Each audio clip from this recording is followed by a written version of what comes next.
So you've got all your tracks in front of you, your kick drum, your snare, your toms, your overheads, your rooms, and you're thinking to yourself, how do I make all these individual mics sound like one drum kit? Hi there, JBP here. Welcome back to Mixing Breakdown Room. Today's video is all about the fundamentals of mixing drums. By the end of this video, you'll know how to blend your close mics with your overheads, how to get powerful in-your-face drums that still sound dynamic, and get a kick that's punchy and cuts through the mix. So without further ado, let's break it down. So here we have a recorded drum kit. These are live drums, not samples, and let's just see what we're working with. So we have 3 kick mics, a kick in, kick out, kick sub. We have 2 snare tops, a snare bottom, 3 toms, a hi-hat track,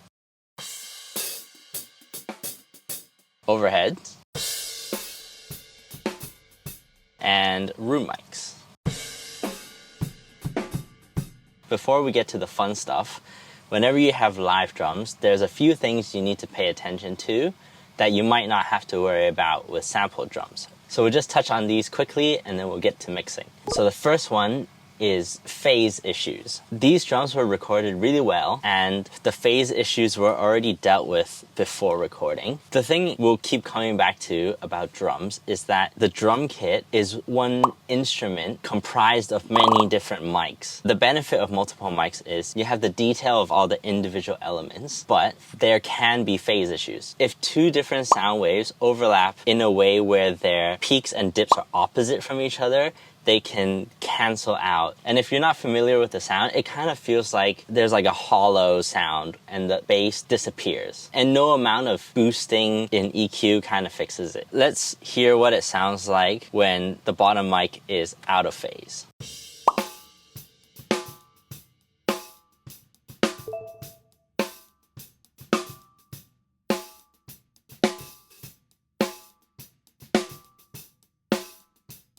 Yeah, so suddenly all the low end is gone. It's almost like the punchiness goes away too. And then the second thing to pay attention to with live drums is mic bleed. Part of what makes the drum kit sound like a live drum kit and glued together is the fact that all these individual mics make up one sound. So you don't want to take all of that away. However, too much bleed can make it hard for you to control what you're doing in the drum mix. As you can hear in this tom track, whenever the tom's not playing, you can still hear the rest of the drums.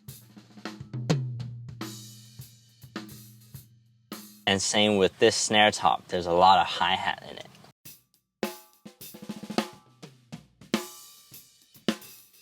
If you're able to solve the problem with EQ, then it's very simple. For example, if there's a lot of kick in the snare mic, you can just cut away the sub. But if you want to really control the bleed, then you'll need to look at something like a gate. So let's take this snare top as an example.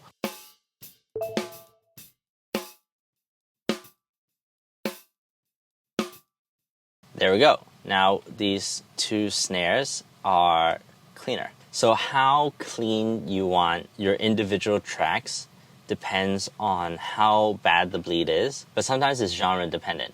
Some genres require a super clean and tight drum kit. You'll need to gate more. So let me quickly do the same to the toms and the kick.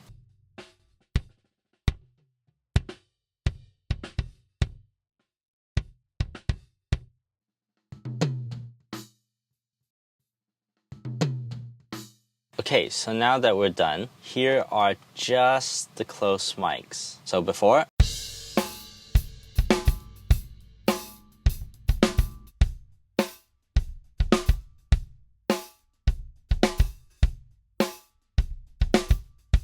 so now that we've cleaned up the drums, we can get to the fun stuff. We can make it punchy and energetic and and in your face and all the good stuff we love about drums. I think this is a good time to bring up another point. Today we don't have context, but context is a very important part of mixing. There are generally two different drum sounds you can go for. You can go for a more natural sounding, glued together drum sound, or you can go for a very processed, almost isolated. So today we're going to go for something in the middle.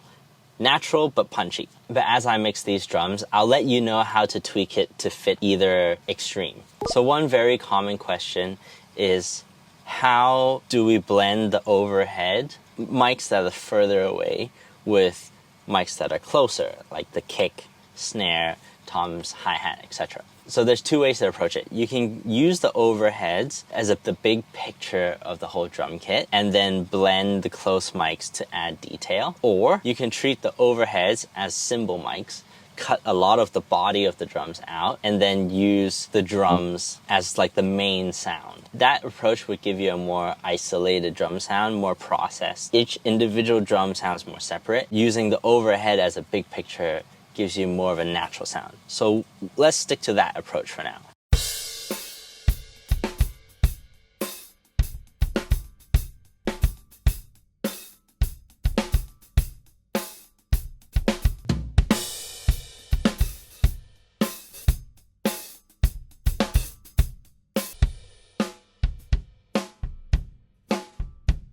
Now that the volume is balanced, let's talk about panning. Okay, again, these are all guidelines. In general, this is a good starting point. Normally, kick and snare are left in the middle. Room mics and overheads are often recorded in a stereo pair, and so those are good chances to pan left and right. How wide is up to you. The hi-hats and the toms. So the most common way to pan it is just to follow the way it's panned in the overheads. But you can go wider or more narrow depending on what sound you want. If you go extremely wide, if you don't hear any problems, don't worry about it.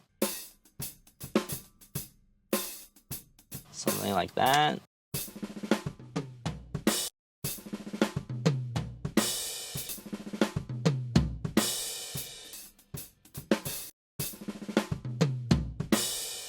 So now we have a really nice and balanced drum sound. Things are in its proper stereo placement. It sounds like a cohesive drum kit. But there are some things that can be better.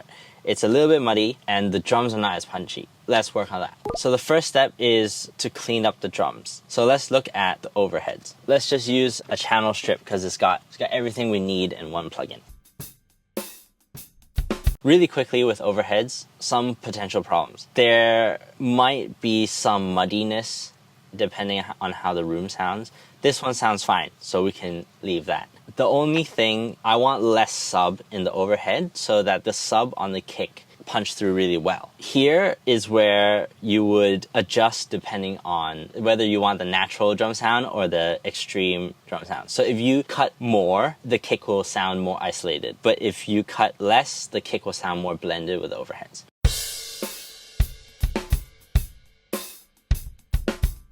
So let's compress now.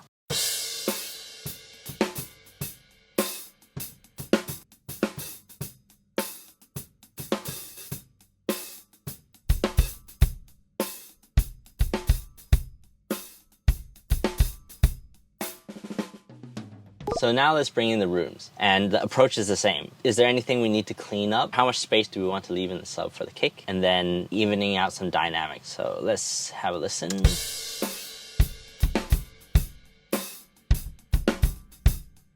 Okay, so there's a little bit more low mids in the room that I want to clean up.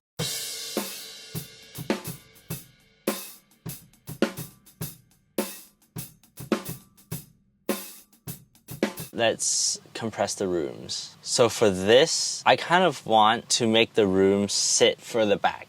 So one way to do that is to take away more transient. So we're going to try a faster attack for the rooms.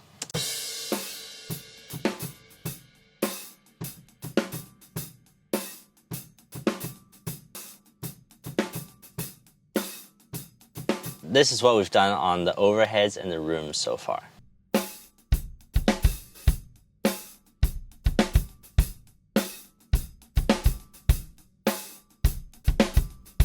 So cleaner and punchier. Let's do hi-hats. Hi-hats are generally pretty simple. It's like clean up any low end that doesn't need to be in there.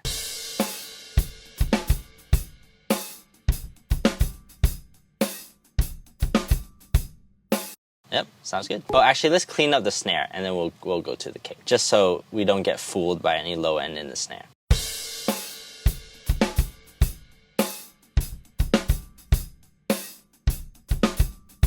Okay, we'll come back to the snare later. Let's do the kick. Okay, so again, we don't have context. You might decide how bright the kick needs to be or how much it cuts through depending on how dense the music is. But we don't have all of those, so I'm going to try my best to give you a couple key frequency points to look out for, and then you can make your own decisions when you have context. So I'm going to give you 4 key frequency ranges to pay attention for the kick. The first frequency area is the sub. So we're talking 50, 60, 70, 80 hertz. This can sometimes go up to 100. This area is where the thump of the kick lives. Let's hear what happens when we enhance this area.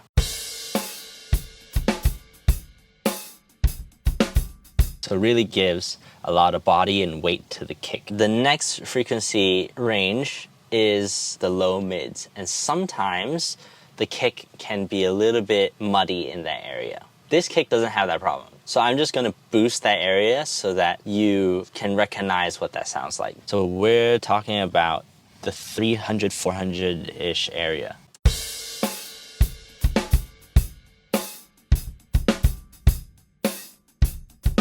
It gives that kick a really woolly sound. But bear in mind, some genres actually want this. That's why context is so important. Imagine you have like a really woofy jazz kick. You would want that sound. So anyways, this kick doesn't have that problem. So we'll move on to the next frequency range, which is often overlooked. This is the mid-range of the kick. Oftentimes people pay a lot of attention to the low end because, you know, it feels good, it hits you in the chest. And then also the more clicky high mids, which help the kick cut through the music a lot. But don't forget about the mid-range of the kick. This area can really add a lot of body and help the kick cut through, especially on smaller speakers when there is no sub. Good place to start looking for this is around 800, 900, 1K.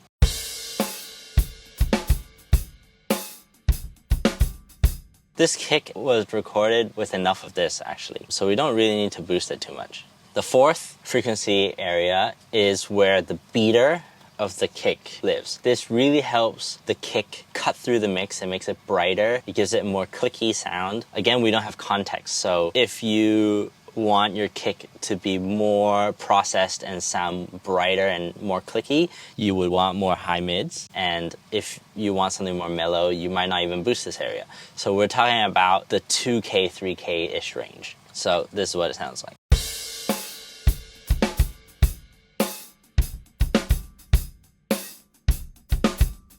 So let's hear the kick with and without the EQ we've added.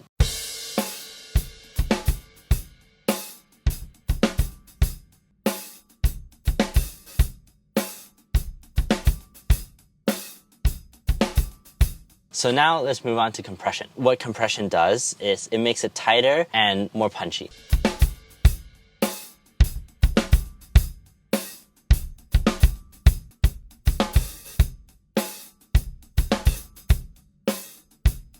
So let's hear the kick before and after EQ and compression.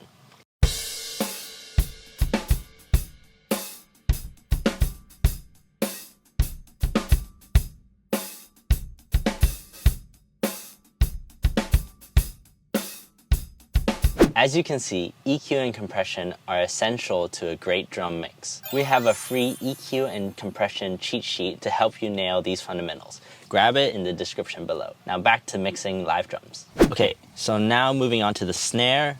Again, the concepts are pretty similar, but this time we have 5 key frequency areas to look out for. So the first key frequency area is the 100 to 250 range. This is where a lot of the body of the snare lives. So you can think about how fat do you want your snare.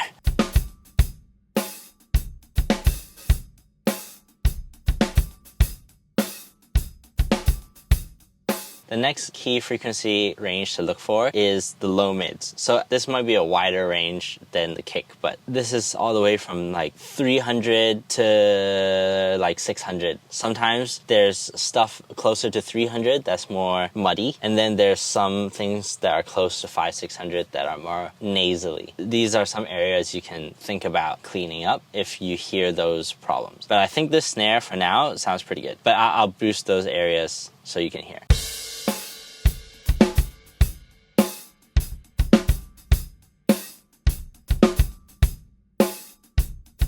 The next key frequency range is the high mids of the snare. So this really is like the crack. It's the frequencies that really make the snare cut. Sometimes you might want more full-bodied, around 1K, 1.5 kind of thing. Or maybe you want something a bit more bright, cuts through more, around 2-3K or 4K.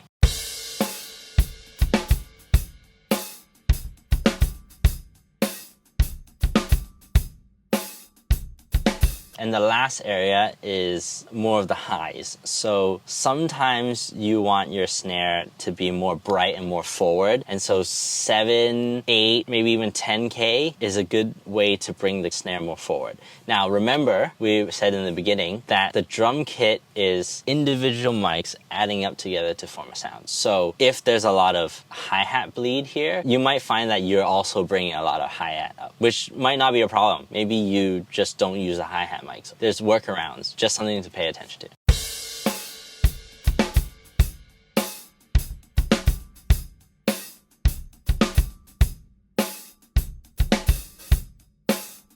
So let's compress.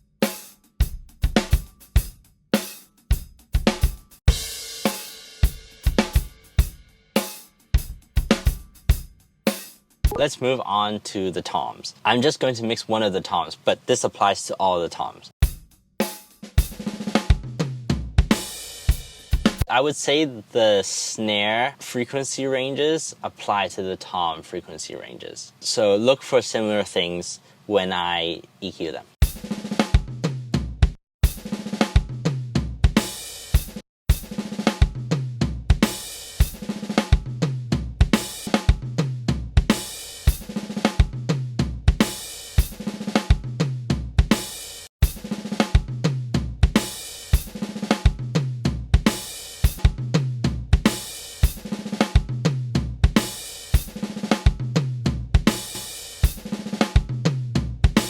The only thing I would say for the frequency ranges is the toms, because they're normally tuned high to low, the frequency that helps them carry that like body will also move. Yeah, something like that.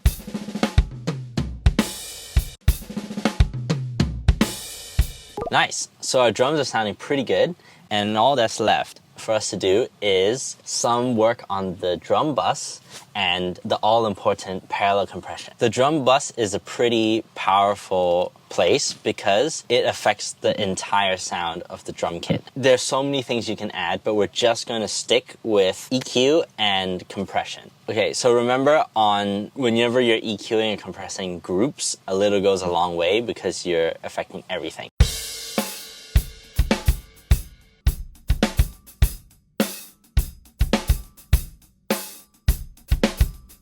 So now let's add some compression to the whole kit to glue everything together. I know we haven't touched on setting attack and release on compressors. If you want a deep dive into compression, we've made a video showing you everything you need to know about compression in 20 minutes. But just for a quick recap, to simplify what the attack knob does, the slower you go, the more punchy, and the faster you go, the more transients you roll off, making it more round. And for the release, the faster you go, the more lively all the details, like the tail of the drums or like the room behind the drum hits, comes more forward, so it sounds more lively.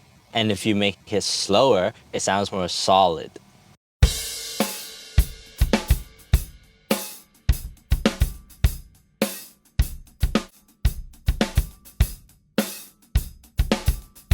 Now, last but not least, because this is something that is really powerful on drums, and that is parallel compression. This is a really powerful way to add a lot of punch and body to the drums without smashing and taking away all the natural dynamics of the drummer. So let's listen to just the parallel compression.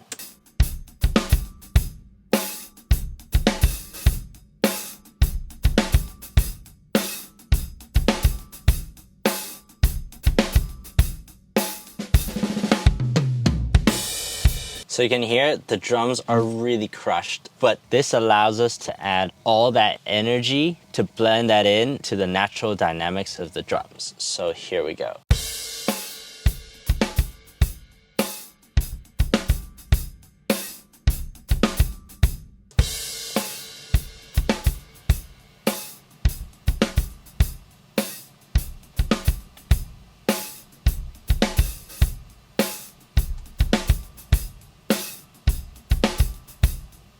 You can hear all the detail is now up front. It adds a whole bunch of energy, but the natural dynamics of the drums are still intact.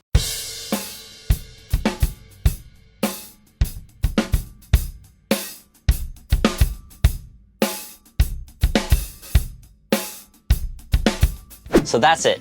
Now you have a solid system for mixing real drums that sound powerful, cohesive, and dynamic.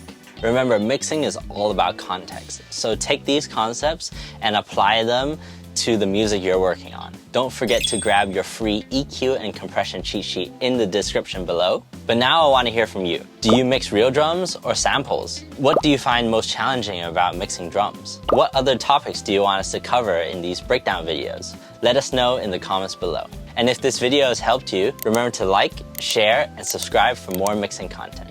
See you in the next one.